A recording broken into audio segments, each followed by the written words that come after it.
राधे राधे दोस्तों। नारद मुनि और विष्णु भगवान से जुड़ी हुई कथा है ये। विष्णु भगवान ने नारद जी का घमंड तोड़ने के लिए यह सारी माया रची थी। आइए जानते हैं पूरी कहानी। एक बार की बात है, नारद जी को अपने ऊपर बहुत ज़्यादा अभिमान हो गया था कि उनसे बढ़कर इस पृथ्वी पर कोई दूसरा विष्णु भक्त नहीं है। उनका व्यवहार भी इस भावना से प्रेरित होकर कुछ बदलने लगा था। वे भगवान के गुणों का गान करने के साथ साथ अपने सेवा कार्यों का भी वर्णन करने लगे थे। भगवान से कोई बात छुपी थोड़े ही रहती है। उन्हें तुरंत इस बात का पता चल गया।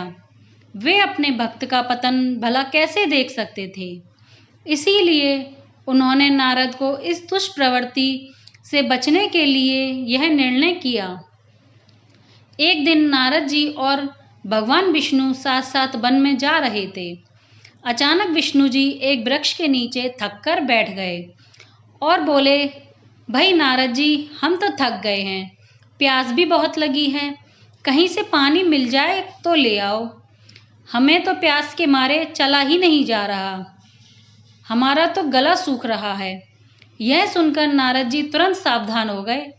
उनके होते हुए भगवान भला प्यासे रहें। वे बोले, भगवान अभी लेकर आया, आप थोड़ी देर प्रतीक्षा करें।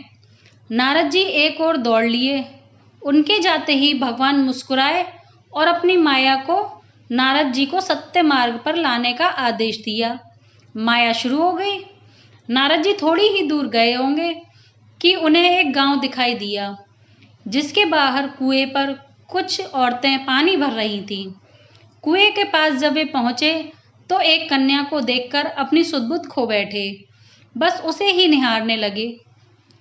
वह सब भूल गए कि भगवान के लिए पानी लेने आए थे। कन्या भी नारद को देखकर उनकी भावना समझ गई। वह जल्दी से अपना घड़ा भरकर अपनी सहेलियों को छोड़कर घर की ओर भागी। नारद जी भी उसके पीछे हो लिए।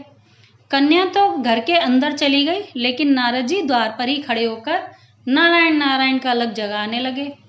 गृह स्वामी नारायण का नाम सुनकर बाहर आया। उसने नारद जी को तुरंत पहचान लिया। अत्यंत विनम्रता और आदर के साथ वह नारद जी को घर के अंदर ले गया और उनके हाथ पैर धोकर स्वच्छ आसन पर बिठाया और उनकी सेवा सत्कार में कोई कमी नहीं छोड़ी। उनके आगमन से अपने को धन्य समझते हुए गृह स्वामी ने अपने योग्य सेवा के लिए आग्रह किया। नारद जी बोले, आपके घर में जो आपकी कन्या जल की धारा लेकर अभी अभी आई है, मैं उससे विवाह करना चाहता हूँ। नारद जी की बात सुनकर गृह स्वामी एकदम चकित रह गया, लेकिन उसे प्रसन्नता हुई कि मेरी कन्या एक ऐसे महान योगी और संत के पास जाएगी। अपने स्वीकृति प्रदान कर दी और नारद जी को अपने घर में ही रख लिया। 2-4 दिन पश्चात शुभ मुहूर्त में अपने कन्या का विवाह नारद जी के साथ कर दिया और गांव में एक धरती का टुकड़ा दे दिया, जिससे वे आराम से अपना और अपने परिवार का पेट भर सकें। अब नारद जी की वीणा एक खूंटी पर टंगी रहती, उसके ऊपर उनका बहुत कम ध्यान जाता। अपनी पत्नी के आगे नारायण को भूल गए। दिन भर खेती में लगे रहते, कभी हल चलाते, कभी पानी देते, कभी बीज बोते, तो कभी निराई गुड़ाई करते। फसलें हर वर्ष कटती पकती, अनाज से उनके कोठार भर जाते। नारद जी गांव के एक संपन्न किसान माने जाने लगे। नारद जी की गृहस्थी भी बढ़ती चली। 3-4 लड़के लड़कियां हो गए। अब नारद जी को एक क्षण भी फुर्सत नहीं मिलती थी। वे हर समय बच्चों के पालन पोषण तथा पढ़ाई लिखाई में लगे रहते अथवा खेत के काम करते रहते। अचानक एक दिन बहुत तेज बारिश हुई, जिसने कि दिनों तक बंद होने का नाम नहीं लिया। मूसलाधार वर्षा ने गांव के पास बहने वाली नदी में बाढ़ की स्थिति उत्पन्न कर दी। चारों ओर पानी ही पानी फैल गया। कच्चे पक्के सभी मकान ढहने लगे। घर का सामान बह गया, पशु भी डूब गए, उनके व्यक्ति भी मर गए। गांव में त्राही तराही मच गई। नारद अब क्या करे। उन्होंने भी घर में जो था कीमती सामान उसे बचा लिया और उसकी गठरी बांधी और अपनी पत्नी तथा बच्चों को लेकर जान बचाने के लिए पानी में से होते हुए बाहर निकलने लगे। नारद जी बगल में गठरी थामे एक हाथ से बच्चे को पकड़े और दूसरे हाथ से अपनी पत्नी को संभाले हुए चल रहे थे। पत्नी भी एक बच्चे को बगल में दबाकर और एक बच्चे का हाथ पकड़कर धीरे धीरे आगे बढ़ने लगी। पानी का बहाव अत्यंत तेज था तथा वह कहीं भी पता नहीं चल रहा था कि कहाँ गड्ढा है और कहाँ टीला। अचानक नारद जी ने ठोकर खाई और गठरी बगल से निकलकर बह गई। नारद जी गठरी कैसे पकड़ते? दोनों हाथ तो गिरे थे, मन मसोर कर रह गए। अब पत्नी एक गड्ढे में गिर पड़ी और बच्चा हाथ से छूटकर पानी में बह गया। लेकिन अब क्या हो सकता था? धीरे धीरे और 2 बच्चे भी पानी में बह गए। उन्होंने बहुत कोशिश की बचाने की, लेकिन कुछ नहीं हो सका। एक दूसरे को सांत्वना देते हुए पति पत्नी ऊंची जगह पर पहुंचे। एक जगह चलकर दोनों एक गड्ढे में समा गए। नारद जी तो किसी प्रकार से गड्ढे से निकल आए, मगर उनकी पत्नी का कोई पता नहीं चला। बहुत देर तक नारद जी इधर उधर दूर दूर तक ढूंढते रहे। हृदय पत्नी और बच्चों को याद करके फटा जा रहा था।